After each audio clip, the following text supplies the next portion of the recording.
Hello, and welcome to Cindy's Corner. I can't wait for you to review this book with me today. If you've got Sweet Dreams, Curious George, go get it so you can follow along. And while they're getting their book, go ahead, hit that subscribe button so you can share Cindy's Corner with your family and friends, and you don't miss story time with Cindy. This is a level 3 for my AR testers. Here's our title page, Sweet Dreams, Curious George. It was written by Cynthia Platt, illustrated in the style of H.A. Ray by Mary O'Keefe Young. So this is a Margret and H.A. Young's.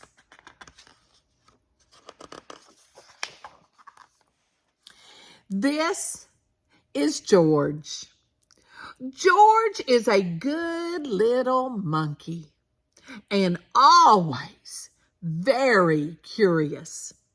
Today, he's curious about a library book that his friend, the man with the yellow hat, brought home. Do you get excited like that when you get a new book? George sat down to look at the book. There was a yellow chick on the cover, pointing up to the sky. This made George even more curious. He brought it to the man with the yellow hat. "Why don't we wait until after dinner, George?" asked his friend. "Then we can read it as a bedtime story." George wanted to read the book, but he was feeling hungry, and dinner did smell delicious. After dinner, it was bath time. A nice warm bath is just what a monkey needs after a long day.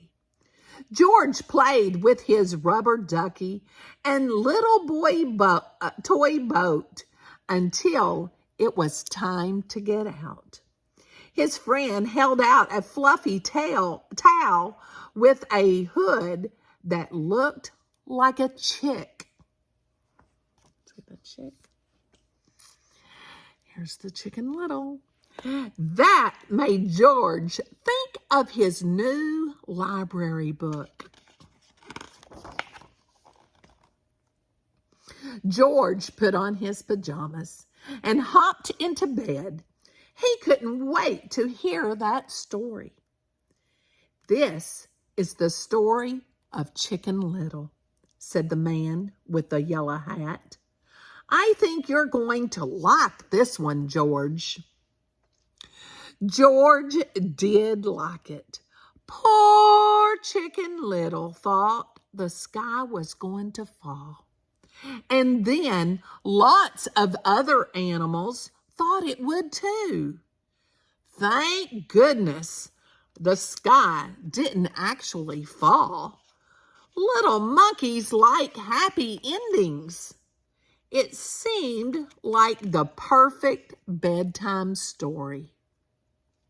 One day, Chicken Little was scratching for food when an acorn fell from a tree and hit her head.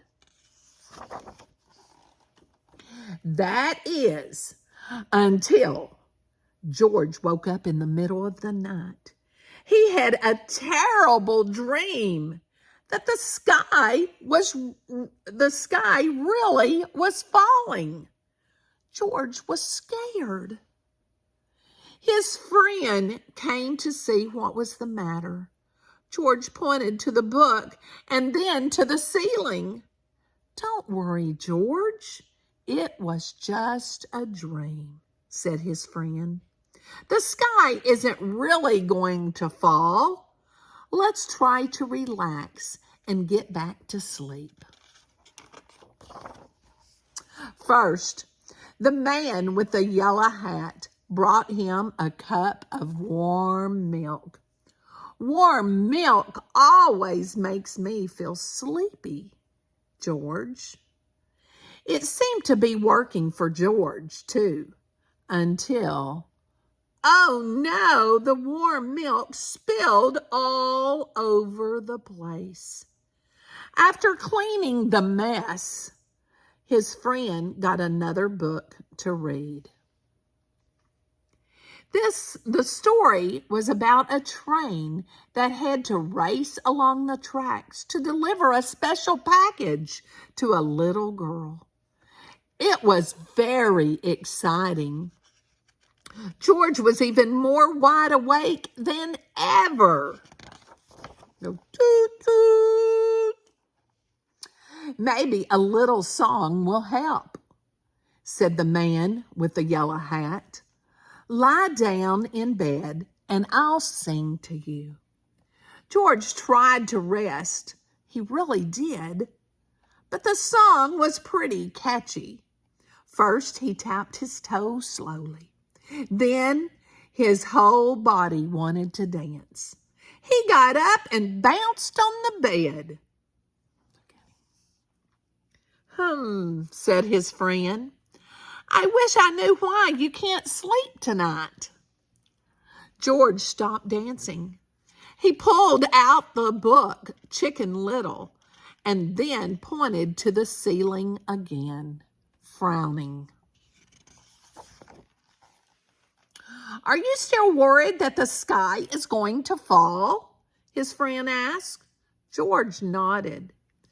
He just couldn't get that dream out of his head. Said his friend. I have an idea.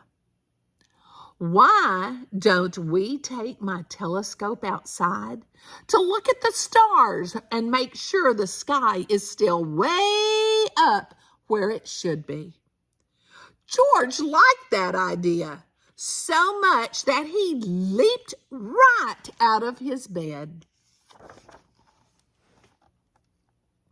It was chilly outside, but it was very nice to be out in the dark of the night too. The stars were still up in the sky, far, far away. The man with the yellow hat set up his telescope and showed George how to look through it. When George looked through the telescope, the stars looked quite near. He could even see planets. Near, far, near, far. He looked through the telescope many times. It was like magic. See, George, asked his friend, the stars are just where they should be. That sky doesn't look like it's falling, does it? George shook his head with a smile. The man with the yellow hat had even had a chart with something called constellations on them, pictures in the stars. George loved looking for the constellations, so much that he completely forgot about his bad dream. See that one? A Leo, a lion. But it was so late. George yawned. I think it's time for both of us to get some sleep, George, said his friend, leading him back into the house.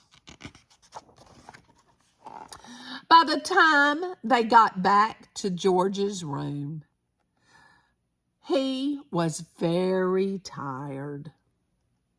His friend gave him a hug and tucked him in tightly. Good night, George, said the man with the yellow hat as he was about to close the door. I hope you have happy dreams.